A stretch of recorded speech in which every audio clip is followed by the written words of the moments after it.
আজকে যেটা শুরু করবো সেটা হচ্ছে ক্লাস 10 এর চ্যাপ্টার নাম্বার 8 এর ফার্স্ট ইউনিট পর্যায় সারণী এবং মৌলের ধর্ম। জানি চ্যাপ্টারটা বোরিং, বুঝতে অসুবিধা অনেক কিছু রয়েছে। তো ফার্স্ট যেটা আজকে স্টার্ট করবো সেটা হচ্ছে পর্যায় সারণী। নেক্সট যে টপিকটা থাকবে সেই টপিকে আমরা ডিসকাস করবো মৌলদের ধর্মের পর্যাবৃত্ততা সম্বন্ধে। সুতরাং আর দেরি না করে তাই শুরু করে ফেলি পর্যায় সারণী। এখানে শুধু পড়াবো না, বোর্ডের জন্য কি কি কোশ্চেন আসতে পারে সেটা পর্যন্ত দিয়ে দেবো। ওকে, তো স্টার্ট।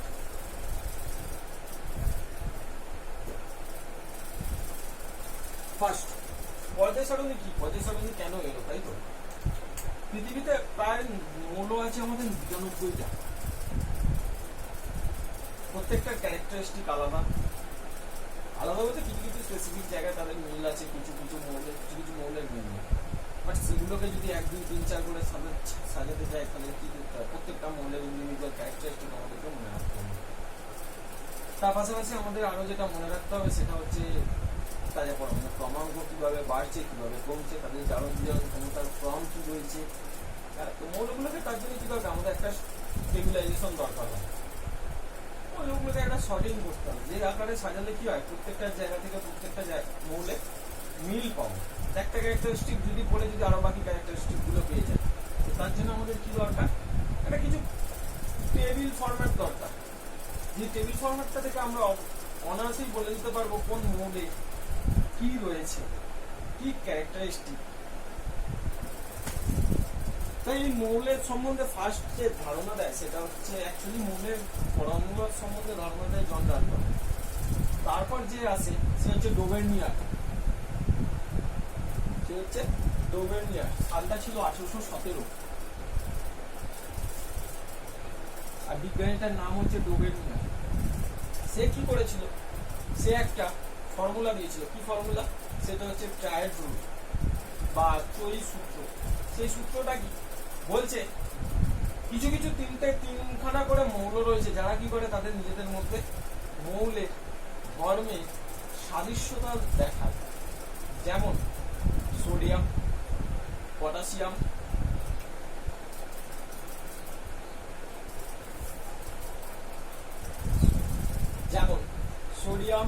পটাশিয়াম, আর লিথিয়াম, তাই তো? সংকেতগুলো কি? Lithium, sodium, potassium. Sodium 23, potassium 39.1 আর লিথিয়ামে কত? লিথিয়ামের কত? লিথিয়ামের হচ্ছে 6.94। ত্রয়ী সূত্র কি বলছে? ত্রয়ী সূত্র বলছে যদি এদের পারমাণবিক ভরগুলোকে যোগ করে যদি 2 দিয়ে ভাগ করি তাহলে যে পারমাণবিক ক্রমাঙ্কটা পারমাণবিক ভরটা বেরোবে সেটা কি হবে, তাদের মাঝের মৌলটার সাথে সমান বা প্রায় কাছাকাছি। যেমন এখানে যদি যোগ করি 6.94 প্লাস 39.1 ডিভাইডেড বাই 2,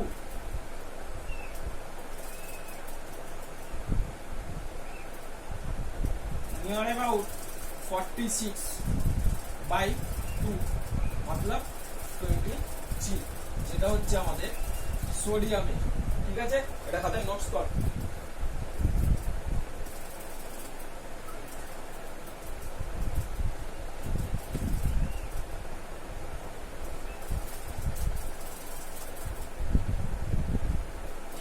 ওকে, এরপর আরেকটা রয়েছে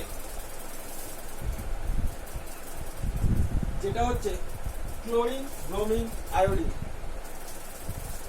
ক্লোরিন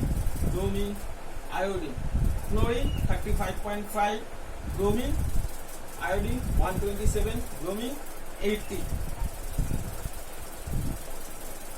তো কি হবে যদি তো এই সূত্রে অ্যাপ্লাই করি, তাহলে ক্লোরিনের 35.5 প্লাস আয়োডিনের 127, এটাকে যদি 2 দিয়ে ডিভাইড করি এটা নিয়ার অ্যাবাউট 80 বেরোবে, যেটা হচ্ছে ব্রোমিনের সাথে প্রায় সমান। কিন্তু এই ত্রয়ী সূত্র এরপরেও প্রায়োরিটি পায়নি, কেন? তাই তো কিছু না, ব্যাটার বায়ু উঠেছিল করে দিয়েছে, পরিষ্কার হিসাব, বাকি বাংলা কথা। কারণ ও যেগুলো করেছিল সবকটা হালকা মৌলের জন্য অ্যাপ্লিকেবল ছিল, কোনোটা ভারী মৌলের জন্য কোনো অ্যাপ্লিকেবল ছিল না। ভারী মৌল বলতে যাদের পারমাণবিক ভর বেশি তাদের ক্ষেত্রে এই সূত্র অ্যাপ্লিকেবল হয়নি।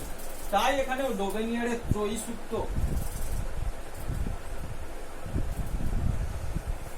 একটা ডিমেরিট থেকে যায়, যে ডিমেরিটটাকে ত্রয়ী সূত্র, যে ডিমেরিটটার জন্য বিজ্ঞানী ডোবেনিয়ার 50 সালেতে মেডেল পেতে গিয়েও পায়নি, সরি নোবেল পেতে গিয়েও পায়নি। এরপরে আসে এই ত্রয়ী সূত্রকে একটু মডিফাই করে আসে নিউজিল্যান্ডের অষ্টক সূত্র। এরপরে মডিফাই করে এটাকে কি আসে নিউজিল্যান্ডের অষ্টক সূত্র। ঠিক আছে, এটাকে লেখ, তারপর বলছি।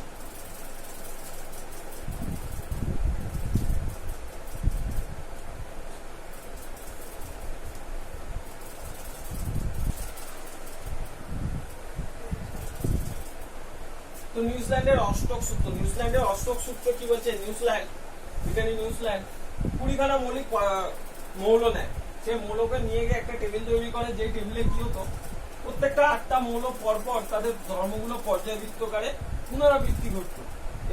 এই কনসেপ্টটা দিয়েছিল বিজ্ঞানী নিউজিল্যান্ড। তো এই টেবিলটা বইয়েতে আছে, যাদের বইয়েতে নিয়ে তারা একটু টুকে নিলে ভালো হয়। এই ফর্মুলাটা দিয়েছিল আমাদের 1864 সালে। এক্ষেত্রে হাইড্রোজেন আর ফ্লুরিনটাকে ধরা হবে না। যদি লিথিয়াম থেকে দেখা হয়, লিথিয়ামের যা প্রপার্টি সেটা আমি পাবো সোডিয়ামে, বেরিলিয়ামের যা প্রপার্টি সেটা পাবো ম্যাগনেসিয়ামে, বোরনের যা প্রপার্টি সেটা পাবো অ্যালুমিনিয়ামে, and rest of all vice versa. একই রকম ভাবে এটা চলতে থাকছে। এই সূত্রটা তার বিজ্ঞানী নিউজিল্যান্ড। কিন্তু এরও এখানে এর ফল কি হয়েছিল? বেশি পরমাণু ভর বিশিষ্ট মৌলের জন্য এটা অ্যাপ্লিকেবল হচ্ছিল না। এই কনসেপ্টটাকে করতে করতে হট করে একজন বিজ্ঞানীর ধারণা আছে, সেটা হচ্ছে বিজ্ঞানী লোথার মেয়ার। বিজ্ঞানী লোথার মেয়ার কি বলে? বিজ্ঞানী লোথার মেয়ার কিছু না, একসাথে দুজন কাজ করছিল, দুজন বিজ্ঞানী। এক হচ্ছে বিজ্ঞানী লোথার মেয়ার, আর একজন হচ্ছে বিজ্ঞানী মেন্ডেলিভ। তো ফার্স্ট বিজ্ঞানী লোথার মেয়ার কাজটা শুরু করেছিল। বিজ্ঞানী লোথার মেয়ার কি কাজ শুরু করেছিল? বিজ্ঞানী লোথার মেয়ার শুরু করেছিল সেটা হচ্ছে সে পারমাণবিক ভর আর পারমাণবিক আয়তনের উপর বেস করে একটা গ্রাফ তৈরি করেছিল। গ্রাফটা ক্রমশ এরকম ছিল, এদিকে ছিল আমার পারমাণবিক ভর, এই দিকটা ছিল পারমাণবিক আয়তন।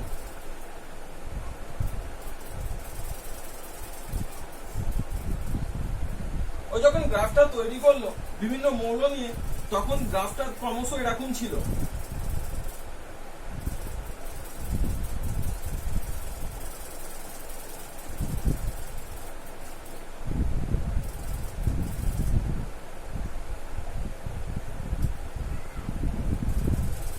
এরকম টাইপের গ্রাফটা ছিল। এই গ্রাফের সর্বোচ্চ পিক পয়েন্ট আমার যেটা থাকতো, টেবিলের যে প্রথম মৌলটা সেটা সবসময় থাকতো আমার পিক পয়েন্টে, আর সবসময় কি ডাউন পয়েন্টে কে থাকতো? ডাউন পয়েন্টে সবসময় থাকতো আমার লিস্ট এলিমেন্টটা, মানে ওই টেবিলে সব থেকে কম পারমাণবিক আয়তন বা গলনাঙ্ক বা স্ফুটনাঙ্কে যে ক্যারেক্টারিস্টিকের উপর পড়েছিল, সেই ক্যারেক্টারিস্টিকের যে মৌলটা ছিল ওই টেবিলে সেটা সবসময় থাকতো আমার লাস্টে এই পয়েন্টগুলোতে।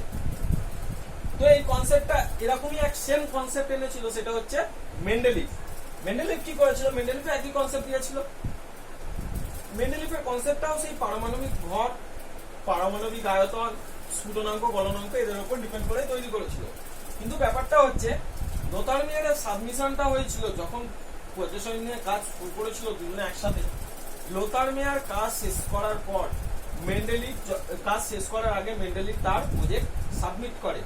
তো সাবমিট করার জন্য কি হলো? তখন লোথার মেয়ার ভাবনায় পড়ে গেল যে আমি কি নোবেল পাবো কি পাবো না। যেহেতু কাজটা আগে সাবমিট করেছে কে? মেন্ডেলিভ স্টেবিলাইজেশন ফর্মে করেছিল, তার জিনিসটা বুঝতে সুবিধা হচ্ছিল। কিন্তু লোথার মেয়ার যেহেতু একটু লেটে করেছে, লেটে বলতে 2-3 দিন লেটে করেছে, প্লাস ওর গ্রাফিক্যাল রিপ্রেজেন্টেশন ছিল, যেটা কি হয়েছিল কারোর কাছে অতটা ক্লিয়ার হচ্ছিল না। তার জন্য লোথার মেয়ার সেই জায়গায় একটা ডিমেরিট খায়। সেই জায়গায় কে আসে? আমাদের মেন্ডেলিভ।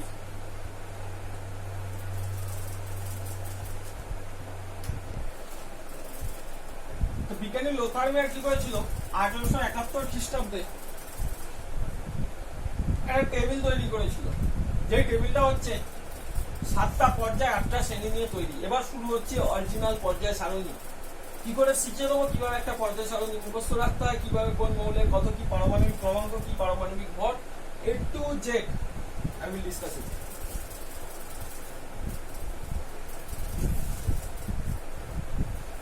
পর্যায় সারণী একটা টেবিল করেছিল, টেবিলটা কিরকম ছিল?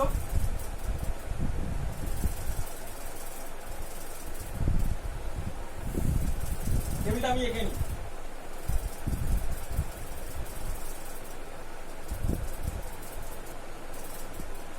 তো এটা হচ্ছে পর্যায় সারণীর টেবিল, ঠিক আছে?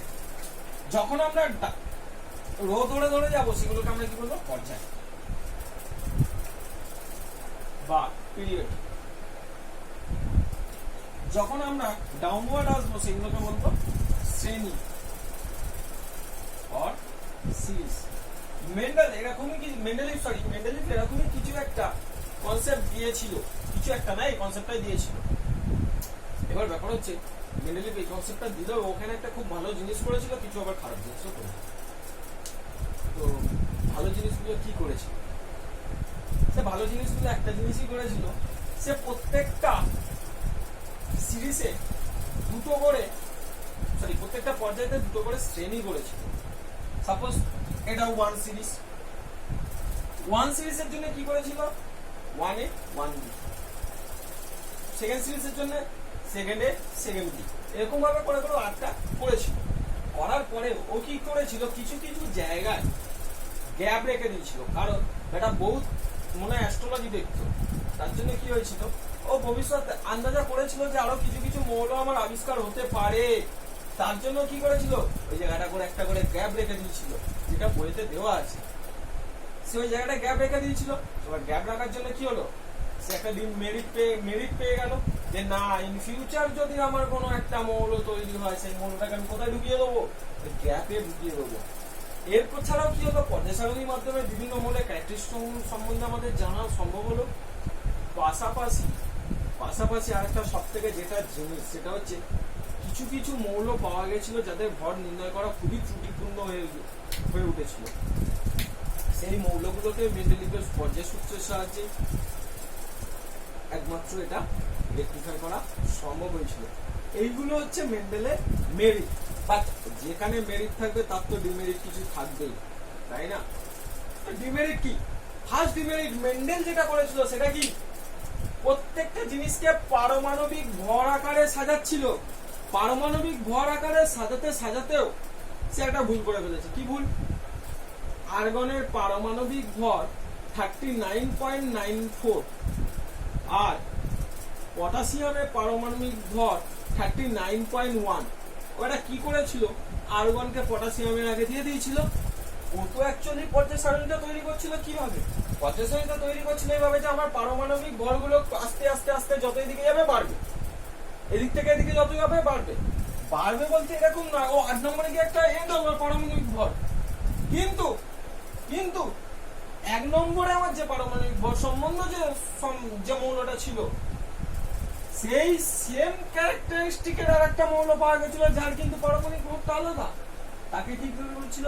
একই জায়গায় একই সিরিজেও আনতে চেয়েছিল, যার জন্যে এইটা একটা ডিমেরিট খেলো যে কেন আর্গনকে পটাশিয়ামের সাথে আগে স্থান দেওয়া হলো। আর্গনের 39.94 পটাশিয়ামের 39.1।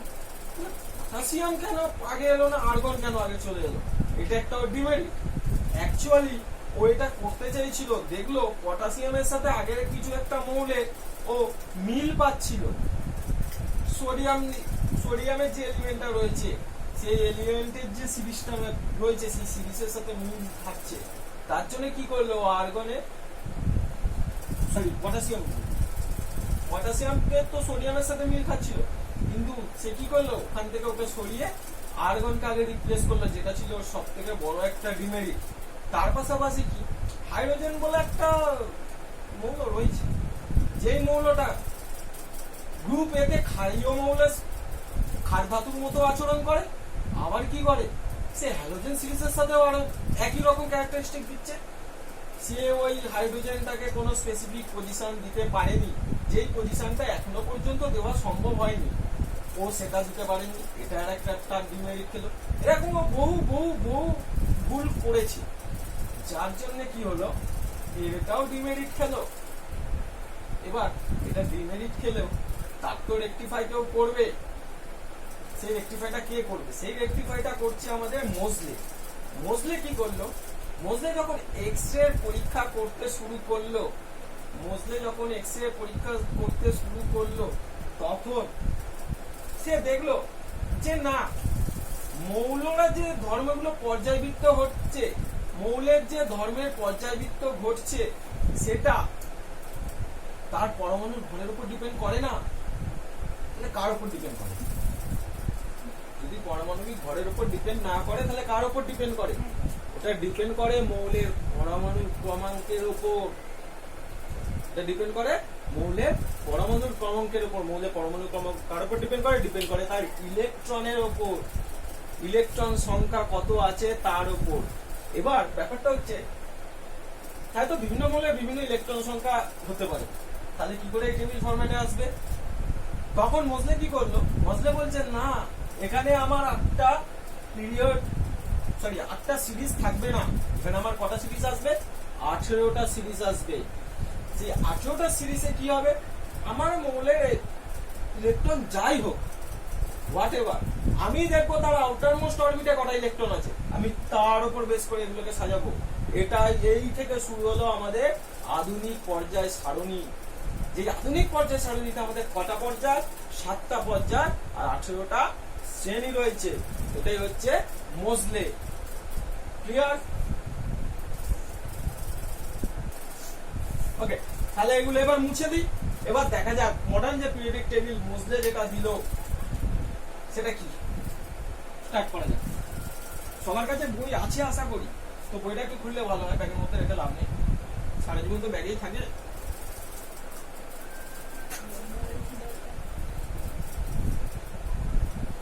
তো ফার্স্ট যেটা, ফার্স্ট সিরিজের এলিমেন্ট গুলো কি? ফার্স্ট সিরিজের এলিমেন্ট গুলো হলো lithium, sodium, potassium, rubidium, caesium, francium. কটা এলিমেন্ট রয়েছে? 6টা এলিমেন্ট। প্রথম পর্যায়ের এলিমেন্ট গুলোকে কিভাবে মনে রাখবো, সরি প্রথম সিরিজের এলিমেন্ট গুলোকে কিভাবে মনে রাখবো? মনে রাখার একটা শর্টকাট ট্রিক্স। ট্রিক্সটা কি? এটা কবিতা, কবিতাটা কিছুই না, লিনাকে রুবি সাজিয়ে ফিরেছে। ফার্স্ট এলিমেন্টের মনে কি? লিনাকে রুবি, সরি ফার্স্ট সিরিজের এলিমেন্ট গুলো লিনাকে রুবি সাজিয়ে ফিরেছে। এটা কি? First series. ফার্স্ট সিরিজের এলিমেন্ট গুলোকে আমরা কি বলবো? ক্ষার ধাতু। বাট কেন ক্ষার ধাতু? কেন? তখন নিশ্চয়ই একটা কারণ আছে, যে কারণের জন্য আমরা এদেরকে ক্ষার ধাতু বলবো। কি হতে পারে ক্ষার ধাতু? কেন? কারণ এগুলোর তড়িৎ ধনাত্মকতার প্রবণতা প্রচন্ড বেশি। এরা কি করে? এরা নিজেদের থেকে একটা ইলেকট্রন সবসময় ডোনেট করে দিতে চায়। ডোনেট করে দিয়ে কি করবে? নিজেরা ক্যাটায়নে পরিণত হবে। আর ক্যাটায়নে পরিণত হওয়া মানে কি হবে? এটা বিজারক পদার্থ। তাই ধাতব হাইড্রাইড ও ধাতব অক্সাইডের সাথে এরা অতি সহজে বিক্রিয়া করে। বোঝা গেল? তাই একে কি বলবো? ক্ষার ধাতু। এরা যখনই বিক্রিয়া করবে তখন কি ক্ষারের মতো আচরণ করে, তাই এদেরকে ক্ষার ধাতু বলা হয়। যেমন লিথিয়াম সবসময় Li+, sodium Na+, potassium K+, rubidium Rb+, caesium Cs+, francium Fr+। এবার ব্যাপারটা হচ্ছে কেন প্লাস, why not বলছি।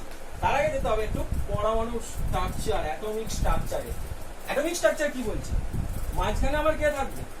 সেন্ট্রালে থাকবে আমার নিউক্লিয়াস। নিউক্লিয়াসে কি থাকবে? ইলেকট্রন আর প্রোটন। তার আউটার মোস্ট অরবিটে যে আমার অরবিটালটা থাকবে, সেই অরবিটালে কে থাকবে? ইলেকট্রন। বাট কটা? 10টা, 12টা? দুটো। দুটোর পরে কটা আসছে? 8টা। তারপরে কটা আসছে? 8টা। তারপরে কটা আসছে? তারপরের অরবিটে আসছে 18টা। কিন্তু কেন এরকম ভেদভাব? কেন? কি দোষ করেছে এই অরবিটটা? দেখতে খারাপ? দেখতে খারাপ নয়, তাহলে 2 এর পর 8, তারপরে 8, তারপরে 18 কেন? নিশ্চয়ই তো কিছু রিজন আছে।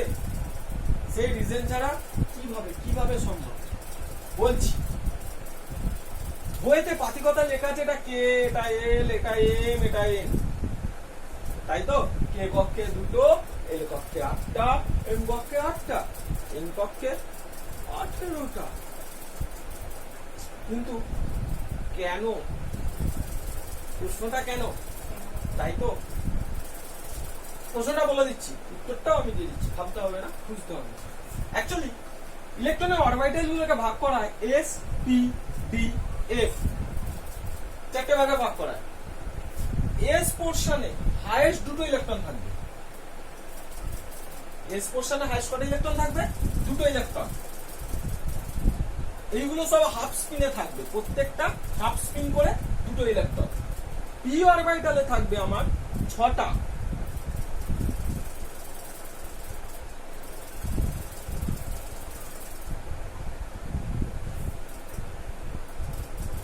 ডি অরবিটালে থাকবে 10টা।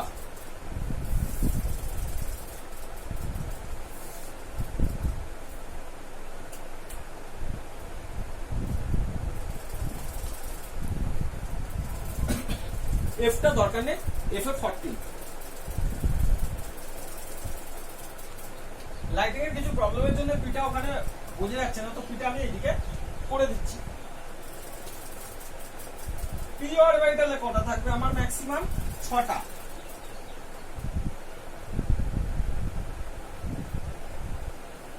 প্রত্যেকটা হাফ স্পিন হচ্ছে হাফ অ্যারো, যেটা ওটাকে হাফ স্পিন বলা হয়। প্রত্যেকটা হাফ স্পিন মানে একটা করে ইলেকট্রন, তো দুটো 3টে কাপ, 3টে কাপে 6। পরিষ্কার হিসাব, ম্যাক্সিমাম এতগুলো থাকতে পারে, তবেই একটা ইলেকট্রন স্টেবল করবে। এবার প্রশ্ন হলো এস, পি, ডি, এফ এটার সাথে আমার এই অরবিটালে কি সম্পর্ক? কে কোথায় গেল, এল কোথায় গেল, এম কোথায় গেল? তাই তো লিঙ্গা বাঁচে বলে বলছি, নালে বলতাম না। বেশ, তারপর আরেকটা যেটা জিনিস, এই এস অরবিটালে 2টো থাকলে ইলেকট্রন স্টেবল থাকবে, নয়তো একটা থাকতে হবে। পি অরবিটালে হয় 3টে থাকবে, নয় 6টা থাকবে, তবে স্টেবল। পি অরবিটালে হয় 5টা, নয় 10টা। বোঝা গেল? ক্লিয়ার? এবার প্রশ্ন হচ্ছে তাহলে আমার কে কক্ষে 2টো কি করে আসছে?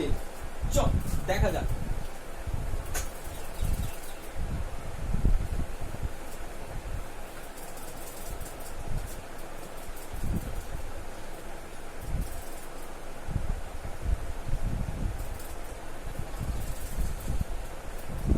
ইলেকট্রন কিভাবে যাবে? ফার্স্টে আসবে 1s, তারপরটা হবে 2s, 2p, 3s, 3p, 3d, 4s, 4p, 4d, 4f। Electron কিভাবে ঢুকবে? ফার্স্টে 1s এ আসবে, তারপর 2s, তারপর 2p, তারপর 3s, তারপর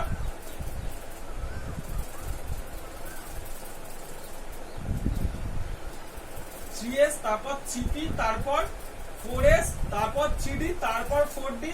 এরকম ভাবে ইলেকট্রনটা ঢুকবে। ফার্স্ট অরবিটালে কে ঢুকবে? 1s। 1s এসে ম্যাক্সিমাম কটা থাকতে পারে? 2টো। এই এসে কটা থাকতে পারে? 2টো। এখানে কটা থাকবে? 6টা। ফার্স্ট অরবিটে এলো আমার 2টো, সেকেন্ড অরবিটে 8টা, থার্ড অরবিট 2টো, 6টা, থার্ড অরবিটে কটা এলো? 8টা। Fourth orbit, sorry 4s, 4।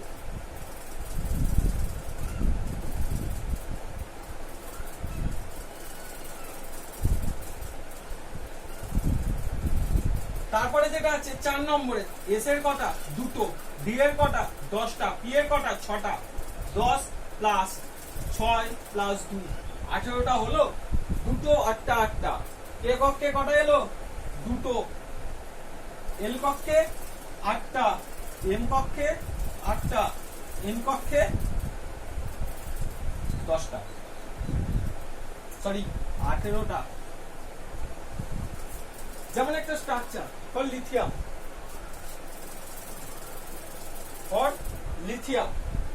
Lithium কি বলছে? লিথিয়ামের 3 ইলেকট্রন সংখ্যা 3টে। যেহেতু ইলেকট্রন সংখ্যা 3টে, এটা কিভাবে ভাঙবো? 1s, 2s, 1s এ কটা যাচ্ছে দুটো পড়ে থাকলো, তারপরে কিসে ঢুকবে 2s, কটা থাকলো একটা, বোঝা গেল। সোডিয়াম, সোডিয়ামের কটা 11টা, 1s 2s 2p 3s 3p 3d, 1s এ ঢুকে গেল দুটো, পড়ে রইলো কটা 9টা, 2s এ ঢুকলো দুটো, পড়ে থাকলো কটা 7টা, 2p তে ঢুকলো কটা 6টা, 3s এ ঢুকলো কটা একটা। সরি মাই মিস্টেক, লাইট এখানে আসছে না, এখানটাতে করে দিই। সোডিয়াম 11 কিভাবে ঢুকছে 1s 2s 2p 3s 3d 3p, 1s দুটো পড়ে থাকলো কটা 9টা, দুটো পড়ে থাকলো কটা 7টা, পিতে গেল কটা 6টা, পড়ে থাকলো কটা একটা, এসে ঢুকলো একটা, তাহলে কত হলো 2 2 4 4 6 1 10 10 প্লাস 1 11, 11টা কমপ্লিট হলো। ঠিক আছে, তোমরা এটা নোটস করো, আমি ততক্ষণ আমি আমার মার্কারকে একটু কালি খাওয়াই। স্টার্ট। তাহলে টপিকটা ক্লিয়ার হলো, তাই তো? চল এর উপরে দুটো প্রবলেম করি আমরা। তাড়াতাড়ি ডিসকুল লাগবে না, তাড়াতাড়ি। প্রবলেমটা কি? ফার্স্ট হচ্ছে বেরিলিয়াম, বেরিলিয়ামের কত 4, ম্যাগনেসিয়াম কত 12, এটা নিজেরা সলভ করো। ওকে চল 1 2 3 4, কে কত তাড়াতাড়ি করতে পারে? যে যত তাড়াতাড়ি করবে তার জন্য নাইট্রোজেন ফ্রি। ওকে কমপ্লিট, আমি করছি। Beryllium 4, 1s 2s 2p 3s 3p 3d 4s 4p 4d 4s, beryllium 4 2 2, clear. Magnesium 12, magnesium 12, এসে 2 4 4 4 10 10 আর 2 12। এই যে ইলেকট্রনিক কনফিগারেশন, এটা থেকে না আমরা অনায়াসে বার করে দিতে পারবো, এটা থেকে আমরা অনায়াসে বার করে দিতে পারবো এটা কোন পর্যায়ে রয়েছে, কোন সিরিজে রয়েছে, কিভাবে কিভাবে, তাই তো? ওকে দেখা যাক। ম্যাগনেসিয়াম 12 কোন পর্যায়? পর্যায় 3, পিরিয়ড 3, কোন সিরিজ? Second series. আরে কি আবার বোঝা গেল? কোন একটা মৌলের যদি পরমাণু ক্রমাঙ্ক দেয়, সেখান থেকে আমি কিভাবে সেটার অবস্থান বার করব? এক, ফার্স্টে আমার যে নাম্বারিংটা থাকবে সেটা হচ্ছে তার পিরিয়ড নাম্বার। নেক্সট আমার যে মাথায় যে নাম্বারটা থাকবে সেটা হচ্ছে আমার সিরিজের নাম্বার। তাহলে এটা কোন থার্ড পর্যায়ে, সরি থার্ড পর্যায়ে সেকেন্ড সিরিজ, রাইট? ওকে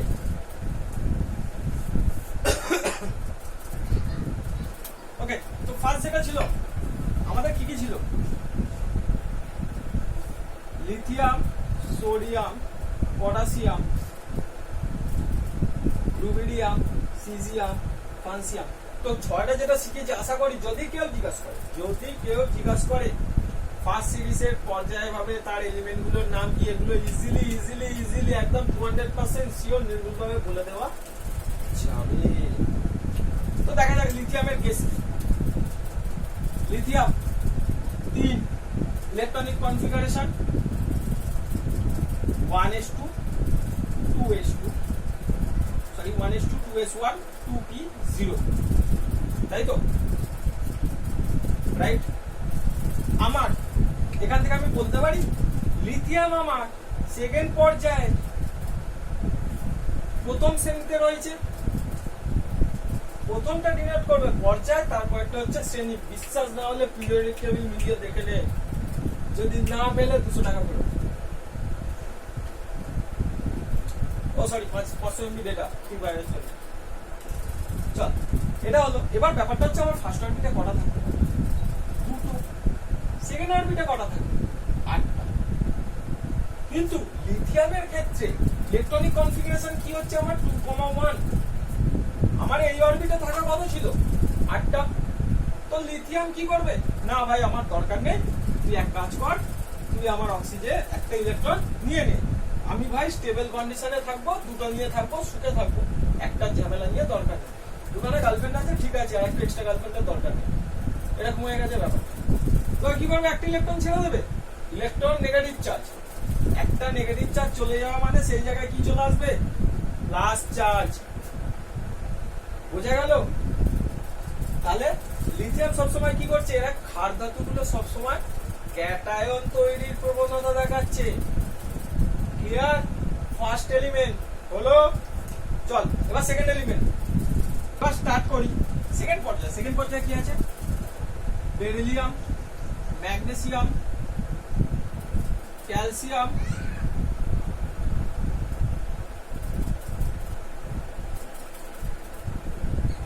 কিভাবে এলিমেন্ট গুলোর নাম মনে রাখবো, এলিমেন্ট গুলোর নাম মনে রাখা খুবই সোজা,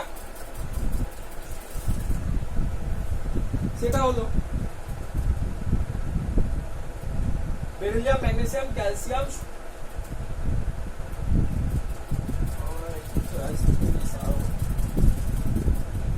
সরি এটা আর হবে,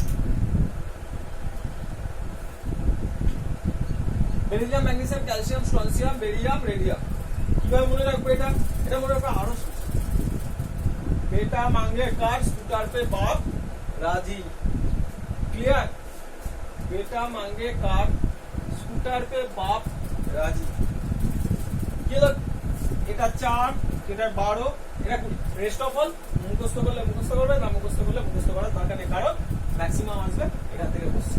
তো ইলেকট্রনিক কনফিগারেশন কি বেরিলিয়ামে 4 1s2 2s2। সেকেন্ড পর্যায়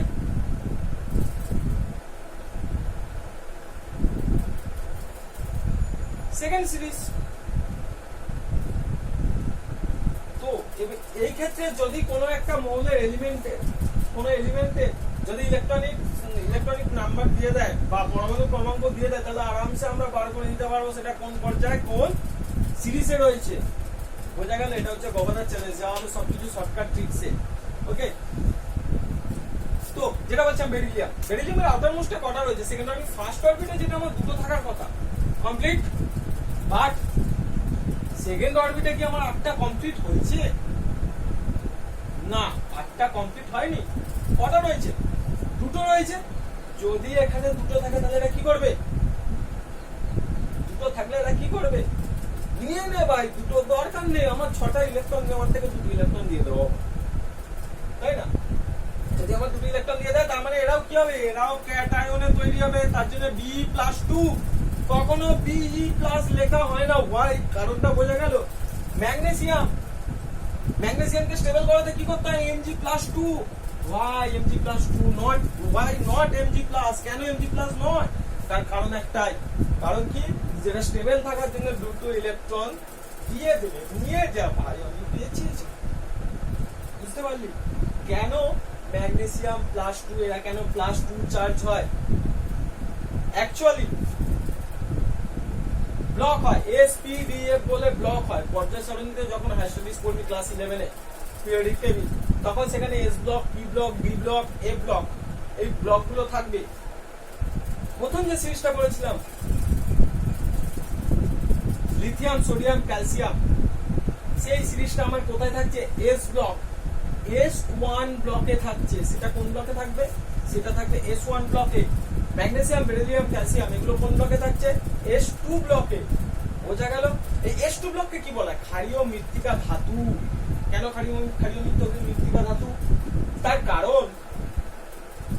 কারণ একটাই, এরা ক্যাটায়ন তৈরি হয় নিজেরা। কি হয়, তীব্র কি হবে, আগেটা কি বলেছি, তীব্র ক্ষারধর্মী। আর আরেকটা যেটা, সেটা হচ্ছে এরা তো ক্যাটায়ন তৈরি করছে, আর এটা ভূত্বকে অবস্থিত পাওয়া যায়, একদম মাটির সাথে মিশে পাওয়া যায়। এদের সাথে সহজে ধাতব হাইড্রোক্সাইডের বিক্রিয়া করানো যায় না। এদের সাথে বিক্রিয়া করানোর জন্য কিছু শর্ত আমাদের প্রয়োগ করতে হয়। তো সেই শর্তগুলো কি সেগুলো দেখা যাক এবার। ওগুলো মুছে দিচ্ছি। ওকে, তাহলে এটা যখন মুছে দিচ্ছি, আশা করি তোরা টুকে দিচ্ছিস, যদি না টুকিস ভিডিওটা পজ করে ব্যাক করে দিবি। এবার যেটা হচ্ছে বিক্রিয়া, ক্যালসিয়াম, ক্যালসিয়ামের সাথে যদি আমরা জলের বিক্রিয়া ঘটাই তাহলে কি হবে, তাই তো বিক্রিয়া। ওরে বাপরে, কি বিরক্তিকর জিনিস রে ভাই, কিভাবে যে মনে রাখবো ভগবান জানে। বাবা তাই না, বলে দিচ্ছি, আমি তো বলে দিচ্ছি, CaOH2 প্লাস H2 কিভাবে প্রশ্ন। যদি সমতা বিধান করতে হয় সামনে আমাকে একটা 2 প্রশ্ন হয়ে গেল রাসায়নিক সমীকরণের সমতা বিধান। বাট এটা তো বইয়ের মুখস্থ, এটা বইয়ের মুখস্থ। বিক্রিয়াটা হচ্ছে কিভাবে, বিক্রিয়াটা হচ্ছে কিভাবে প্রশ্ন না। খুব টিপিক্যাল, খুব টিপিক্যাল। সারা জীবন তো মুখস্থ করে এলাম, কিন্তু হ্যাঁ গগনের কাছে পড়া মানে ফিজিক্স সায়েন্সের, ফিজিক্স বা যে কোনো সায়েন্সের সাবজেক্টের নো মুখস্থ, অনলি ট্রিক্স। কিভাবে ক্যালসিয়াম, ক্যালসিয়াম প্লাস 2 H2O, জল ভাঙবো কিভাবে, জল কিভাবে ভাঙে, H plus OH minus, H plus OH minus. সমতা বিধানের জন্য কটা হাইড্রোজেন জল দিয়েছিলাম, 2খানা জল দিয়েছিলাম, 2 ফোঁটা জল, 2 গুণ নিচে পিলা দে। তাহলে এটা কোথায় এলো, এখানে এলো।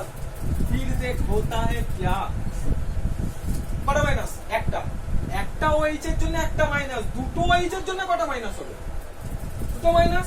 তাহলে প্লাস সবসময় প্লাসের সাথে মাইনাস কম্বাইন করবে, সবসময় প্লাসের সাথে মাইনাস কম্বাইন করবে। তাহলে কম্বাইন করলে এখান থেকে কি তৈরি হলো, Ca একটা রয়েছে, OH কটা রয়েছে, দুটো, পেলাম CaOH2 প্লাস। হাইড্রোজেন করতে গেল দুখানা তো H প্লাস রয়েছে, কার সাথে সব এবার যুক্ত হবে। আরে ভাই পরের চ্যাপ্টারে আছে আয়নীয় সমযোজী বন্ধন, ওখানে দেখবি দুখানা সেম কম্বিনেশন, একদম হোমো লেসবিয়ান রাস্তায় ঘুরে বেড়া ওরকম টাইপের মালেরা, মানে সরি এলিমেন্ট। কি হবে, H প্লাস, এখানে একটা H প্লাস, দুটো কি করবে, নিজেদের মধ্যে একটা করে হাত খালি। এই হাইড্রোজেনের একটা আছে, একটা দরকার, এই হাইড্রোজেনের একটা আছে, একটা দরকার। এরা কি করবে, পরস্পর নিজেদের মধ্যে ইলেকট্রনকে শেয়ার করবে, নে ভাই তুই আমারটা নে আমি তোরটা নি। একবার কি তাহলে কি হলো, ফার্স্ট অরবিটাল দুটো কমপ্লিট হলো। চাই দুটো কমপ্লিট হলো, এরা কি করবে, সমযোজী বন্ধনে H2 গঠন করবে। ক্লিয়ার। এবার আসছে এদের বিজারণ ক্ষমতার ক্রম, কিভাবে বিজারণ ক্ষমতা হবে। তো যেহেতু ইলেকট্রন রিলিজ করছে, বিজারণ সরি ইলেকট্রন যেহেতু রিলিজ করছে, তার মানে এদের বিজারণ ক্ষমতা রয়েছে। বিজারণ ক্ষমতা যেহেতু রয়েছে, তাই এটা কিভাবে তাদের ক্রম হবে। আশা করি বিক্রিয়া বোঝা গেল না, আরেকটা করিয়ে দেবো, আর একটা করিয়েই দিই, আর একটা বিক্রিয়া করিয়েই দিই। এই টুকে দিস, না টুকলে সব ওটা বস করে ব্যাক করে আবার টুকতে হবে। ম্যাগনেসিয়াম, এর সাথে কার বিক্রিয়া করাবো, জলের বিক্রিয়া। প্রোডাক্ট কি হবে, Mg plus 2H plus plus 2OH minus, দুটো দুটো কি তৈরি করবে, MgOH2 প্লাস, দুটো হাইড্রোজেন সমযোজী বন্ধনে আবদ্ধ হয়ে হাইড্রোজেন গ্যাস তৈরি করবে। ক্লিয়ার। এবার আছে বিজারণ ক্ষমতা, তাই তো, ওকে ওকে ওকে ওকে। বিজারণ ক্ষমতা,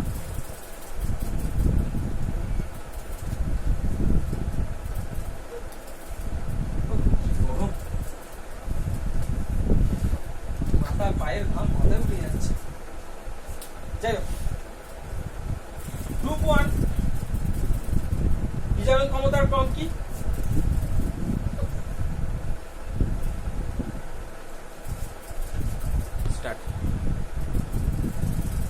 sodium, potassium, rubidium, caesium, francium. এবার ব্যাপারটা হচ্ছে কেন এই ক্রমটা, কেন লিথিয়ামের থেকে কেন সোডিয়ামের বেশি, কেন পটাশিয়ামের বেশি, কেন রুবিডিয়ামের বেশি, কেন সিজিয়ামের বেশি আর কেন ফ্রান্সিয়ামের বেশি? তার একটাই কারণ, এটা যত নিচের দিকে যাচ্ছে এদের কি হচ্ছে, ইলেকট্রন ছেড়ে দেওয়ার প্রবণতা বেশি। কিভাবে প্রবণতা বেশি একটু শুনি, দেখা যাক। প্লাস চার্জ, সাপোজ এই অরবিটে দুটো রয়েছে, পরের অরবিটে একটা, এই ইলেকট্রনকে যে বন্ডিং এ আটকে রাখবে, যদি ইলেকট্রন ছাড়া দেয় যে রূপ আমার এনার্জি যাবে, যদি আমার এখানে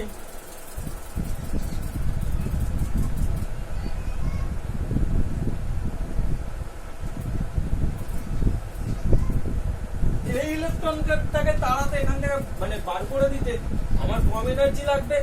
সেই সেম ফান্ডার জন্য কি হচ্ছে, যত আমি নিচের দিকে নামবো পর্যায়ে শ্রেণী বরাবর, তত কি হবে, আমার বিজারণ ক্ষমতার ক্রম বৃদ্ধি পাবে। আপওয়ার্ড টু ডাউনওয়ার্ড আমি যত দিকে যাব, যত আমি নিচের দিকে যাব, যত গভীরে যাব, তত কি হবে, বিজারণ ক্ষমতার ক্রম বৃদ্ধি পাবে। বোঝা গেল?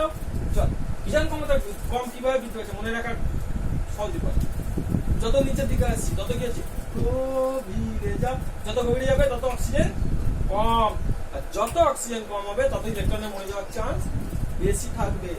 তাই কি হবে, যত আমরা ডাউনওয়ার্ডস যাব তত ইলেকট্রন ছেড়ে দেওয়ার প্রবণতা বৃদ্ধি পাবে, আর যাই বৃদ্ধি পাবে তখন কি যাবে, বিজারণ ক্ষমতার ক্রমটা বেড়ে যাবে। ক্লিয়ার? আচ্ছা, এরপর যেটা আসছে গ্রুপ 2। গ্রুপ 2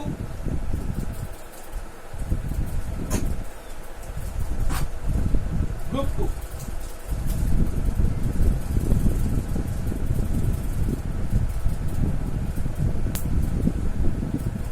গ্রুপ 2 কি আছে, বেরিলিয়াম,